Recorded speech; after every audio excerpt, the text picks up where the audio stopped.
everybody, hi, I'm Suparna and welcome back to your Film Fix. आज हम review करेंगे big boss 15 OTT का premiere episode. Hosting से लेके कंटेस्टेंट्स तक हम सारी बातें करेंगे।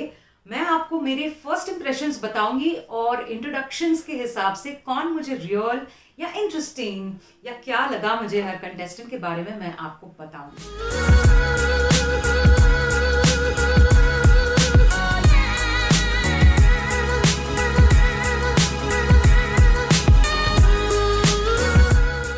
चलिए जल्दी से बात करते हैं करण जौहर की होस्टिंग की। एक्चुअली काफी अजीब लग रहा था कि स्टेज पे सलमान खान की जगह पे कोई और खड़ा था और कंटेस्टेंट्स को इंट्रोड्यूस कर रहा था। और शुरू में मुझे लगा कि करण जौहर थोड़े से नर्वस थे। He was trying too hard to be out there and energetic and all of that. लेकिन जैसे जैसे एपिसोड आगे बढ़ा वैसे वैसे करण थोड़े सेटल्ड लगने लगे। ऑफकोर्स उनका स्टाइल बहुत ही अलग होने वाला है। जैसे कि वो टी या जो भी वो करते रहते हैं टूडल्स और वो सब देखने को मिलेगा। लेकिन I hope that he can show a different dimension to his personality, क्योंकि हम जानते हैं करण जौहर काफ़ी अच्छे से लोगों को एनालाइज कर सकते हैं। अब बात करते हैं मलाइका अरोरा के सेगमेंट की। मलाइका बहुत ही सेक्सी है, हॉट है और ब्यूटीफुल है, उसमें कोई दो राह नहीं है। लेकिन उनका सेगमेंट मुझे थोड़ा क्रिंजी लगा। वो जो कह रही थी #SGS सर्वगुण संपन्न बॉयज और एडवाइस दे रही थी, मुझे लगा वो उसकी कोई ज़रूरत नहीं थी। वो मुझे एंटरटेनिंग भी नहीं लगा उतना। तो ये थी बात होस्टिंग की। अब चलिए बात करते हैं कंटेस्टेंट्स की। कौन मुझे कैसा लगा, फर्स्ट इम्प्रेशंस। पर आगे बढ़ने से पहले I would like to tell you कि अगर अभी तक आपने चैनल को सब्सक्राइब नहीं किया है तो कर लीजिए, क्योंकि बिग बॉस के पूरे सीजन हम वीकली रिव्यूज करने वाले हैं। I will be giving you my honest feedback. So इस बार का बिग बॉस थीम है stay connected. I don't know what I feel, how I feel about this, क्योंकि ये थोड़ा डेटिंग शो टाइप का लग रहा था।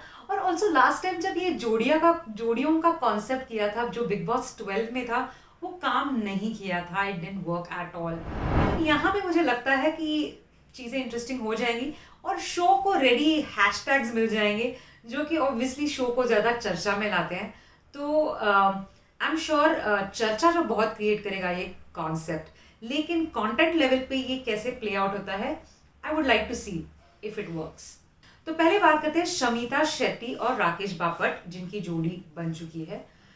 आई डोंट नो कि शमिता को एक और चांस क्यों दिया गया है। काफी सारे एक्स कंटेस्टेंट्स हैं जो कि काफी उनके सीजन में इंटरेस्टिंग थे, एंटरटेनिंग थे, लेकिन आगे नहीं बढ़ पाए थे। शायद उन्हें मौका मिलना चाहिए था। I do not know on what basis Shamita को चांस मिला है, बट आई होप कि अगर उन्हें एक सेकेंड चांस मिला है तो she makes the most out of it.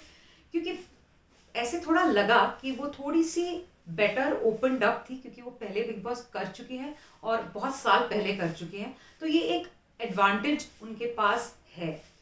Rakesh Bapat मुझे काफ़ी ऑब्वियसली सबको ही लगे होंगे, काफ़ी सीरियस टाइप के हैं, पेंटर टाइप के हैं। लेकिन देखना बहुत इंटरेस्टिंग होगा कि मुझे लगता है कि इनमें कोई लीडरशिप क्वालिटी हो सकती है। लोग बात उनकी सुनेंगे नहीं सुनेंगे, देखना पड़ेगा जैसे जैसे वो ओपन अप होते हैं। अभी राकेश बापट के बारे में ज़्यादा कहना मुश्किल है, लेकिन yes he will be one of the most सुलझा हुआ टाइप का प्लेयर्स। ये फीलिंग तो डेफिनेटली आ गई है। चलिए अब बात करते हैं नेक्स्ट जोड़ी की। जीशान जो है, मुझे कहीं ना कहीं थोड़ी सी आकाश डडलानी की याद आ गई उनको देख के। जो उनका हंसमुख नेचर है, बहुत एक्साइटेड से रेस्टलेस से रहते हैं वो देखने के बाद। लेकिन will he be able to have that kind of mental strength to pull through difficult times? That is something that I would like to see। और उनकी पार्टनर जो है उनके साथ है उर्फी ना। उर्फी के डेफिनेटली एंटरटेनिंग एलिमेंट्स दिखे हमें, स्टेज पे ही दिखे, and she looks like she would be a fun contestant to watch. इसके अलावा बहुत मुश्किल है कहना उर्फी के बारे में। डेफिनेटली एक एंटरटेनिंग साइड तो है उनमें।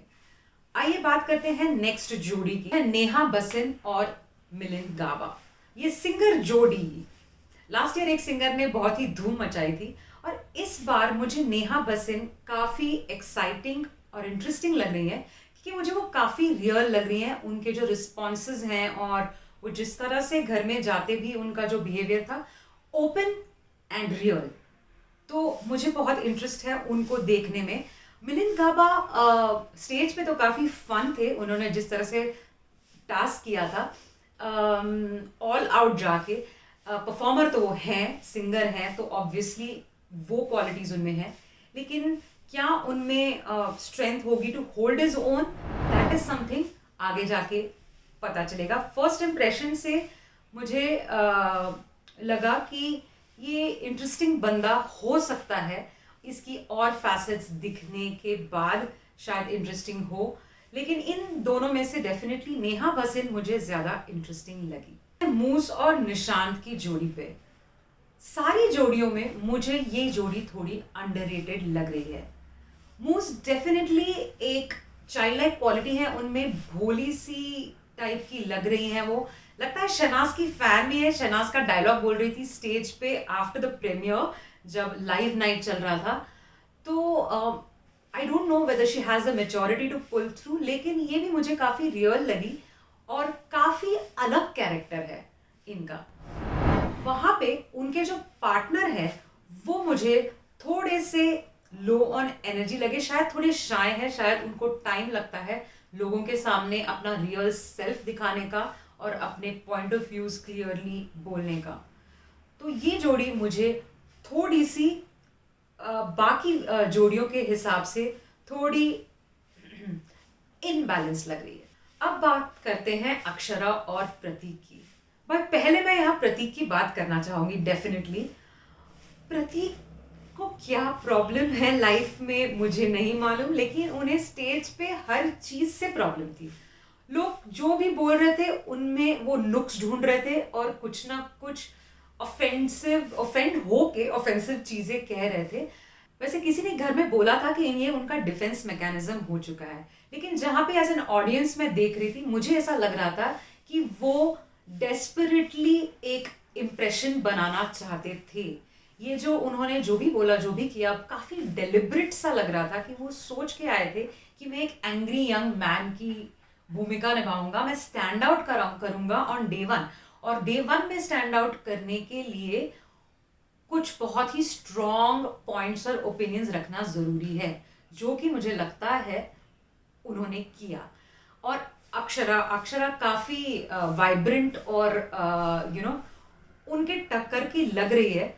तो देखते हैं कि ये जोड़ी डेफिनेटली थोड़ी, जैसे कि सभी घर में कह रहे थे, थोड़ी कंट्रोवर्शियल टाइप की जोड़ी घर की हो सकती है या होगी ही, मुझे लग रहा है। So now we come to the last जोड़ी, रिधिमा पंडित एंड करण नाथ। ये जोड़ी मुझे थोड़ी अंडररेटेड टाइप की लग रही है, क्योंकि दोनों ही काफी सुलझे हुए मैच्योर टाइप के लग रहे हैं प्रीमियर एपिसोड से।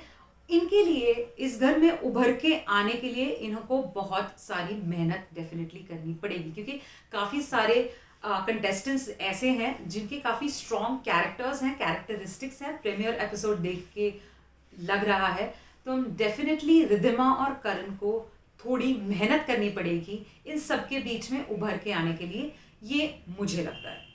And now let's talk about the last contestant, Divya Agarwal, जिनका कोई कनेक्शन नहीं बन पाया, जिसकी वजह से वो सीधा सीधा नॉमिनेट हो चुकी है इस हफ्ते के लिए। दिव्या अग्रवाल जब से वो स्टेज पे आई, मुझे ये फीलिंग आई कि वो काफी ज्यादा प्रिपेयर होके आ चुकी है। वो काफी कॉन्फिडेंट है क्योंकि उनके पास प्रीवियस रियलिटी शो एक्सपीरियंसेस हैं, लेकिन बिग बॉस बहुत ही अलग शो है इन सारे रियलिटी शोज के कंपैरिजन में। यहाँ पे बहुत सारे कंटेस्टेंट्स ये गलती कर जाते हैं कि वो बहुत ज़्यादा शो को स्टडी करके और बहुत ज़्यादा प्रिपेयर करके आते हैं, एंड इस चक्कर में they lose themselves somewhere and there real character somewhere. और ये फीलिंग मुझे थोड़ी प्रतीक के बारे में भी आई, क्योंकि जैसे ही दिव्या वहां आई, प्रतीक ने उनके साथ झगड़ा करना शुरू कर दिया, विच दे कंटिन्यूड इनटू द हाउस। अब इन दोनों का ऑब्वियसली काफी रियलिटी शोज करके आए हैं, तो ऑब्वियसली जानते हैं कि वो क्या कर रहे हैं, और मुझे ये इंटरेस्टिंग नहीं लगता है। काफी ज्यादा क्या बोलते हैं, प्लान्ड और स्ट्रेटेजिक टाइप का लगता है कि अटेंशन झगड़ा करके, पहले दिन से झगड़ा करके अटेंशन हम दोनों पे आ जाए। और इन्होंने इतने शायद बिग बॉस के सीजन्स देखे हुए हैं कि ये लोग ये सारी चीजें जानते हैं। सो ये थे मेरे फर्स्ट इंप्रेशंस कंटेस्टेंट्स के बारे में प्रीमियर एपिसोड देखने के बाद। लेकिन फर्स्ट इंप्रेशंस हमेशा लास्ट इंप्रेशंस नहीं होते हैं, और फर्स्ट इंप्रेशंस हमेशा पूरी तरह से एक्यूरेट भी नहीं होते हैं। लेकिन आप मुझे बताइए, फर्स्ट स्टार्ट देख के आपको क्या लग रहा है? कौन अच्छा लगा, कौन नहीं लगा, कौन इंटरेस्टिंग लगा, कौन बोरिंग लगा? Please let me know in the comment section. और इस वीडियो को लाइक कीजिए अगर पसंद आए तो, और चैनल को सब्सक्राइब कीजिए, क्योंकि आने वाले दिनों में मैं आपको रिव्यू देने वाली हूँ वीकली बिग बॉस OTT के बारे में। I'll see you then next week. Until then, bye.